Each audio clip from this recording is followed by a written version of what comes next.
राज्यसभा निवडणूक जवळपास बिनविरोध झाल्याचं स्पष्ट झालेलं आहे। 6 जागांसाठी युतीचे 5 तर महाविकास आघाडीच्या एका उमेदवाराने उमेदवारी अर्ज दाखल केलेला आहे।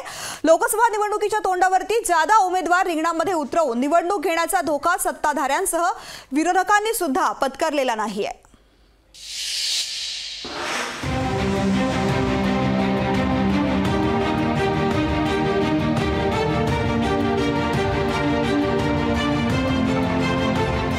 लोकसभा निवडणुकीच्या तोंडावर सत्ताधारी आणि विरोधकांच्या पक्षीय बलाबलाची परीक्षा ठरू पाहणारी राज्यसभेच्या निवडणुकीत सत्ताधारी 5 आणि विरोधकांच्या 1 अशा 6 उमेदवारांचा दिल्लीचा मार्ग मोकळा झाल्याचं सांगण्यात येतंय। भाजपकडून चौथा उमेदवार आयत्या वेळी रिंगणात उतरवला जाईल अशी शक्यता होती, पण भाजपनं 3च उमेदवार देऊन निवडणूक सोपी करून टाकली आहे। राष्ट्रवादी काँग्रेसकडे अजितदादाकडेही तेवढे मतं आहेत, एकनाथजीकडे तेवढे मतं आहेत आणि काँग्रेसकडे आहे, त्यामुळं फार संघर्ष होणार नाही।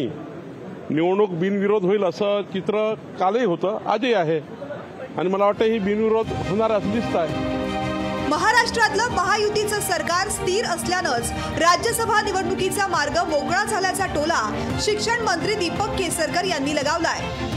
सर्व पक्षांचं अभिनंदन करायचं आहे की बिनविरोध निवडणूक होते आणि ज्यावेळेला बिनविरोध निवडणूक होते त्यावेळेला स्थिर सरकारची ही निशाणी असते आणि त्याच्यामुळे एका अर्थाने सरकारला आशीर्वाद सुद्धा या निवडणुकीच्या निमित्ताने मिळालेला आहे असं मी समजतो। काँग्रेसची मतं एकसंध आहेत आणि काँग्रेसच्या उमेदवाराला कोणताही धक्का नव्हता असा दावा नाना पटोलेंनी केला होता। आता होऊ दे, आमचा जो वोट बँक किती आहे ते एकदा दिसून जाऊ ना। आमच्या महाविकास आघाडीचे जे काही मतं आहेत ते एकदा दिसून जातील ना। आता आम्ही एकच उमेदवार आमचा आहे, त्याच्यामुळे त्यांना काय करायचं त्यांनी करावं, आम्हाला त्याला कोणाला थांबवायचं काही कारण नाही।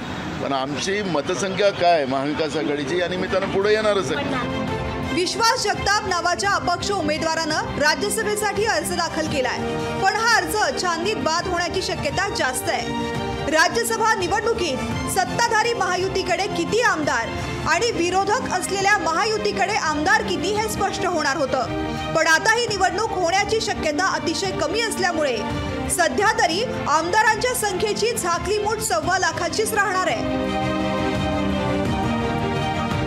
अजय अडसूळ, स्वप्नील जाधवसह चेतन ननावरे, लोकशाही मराठी, मुंबई।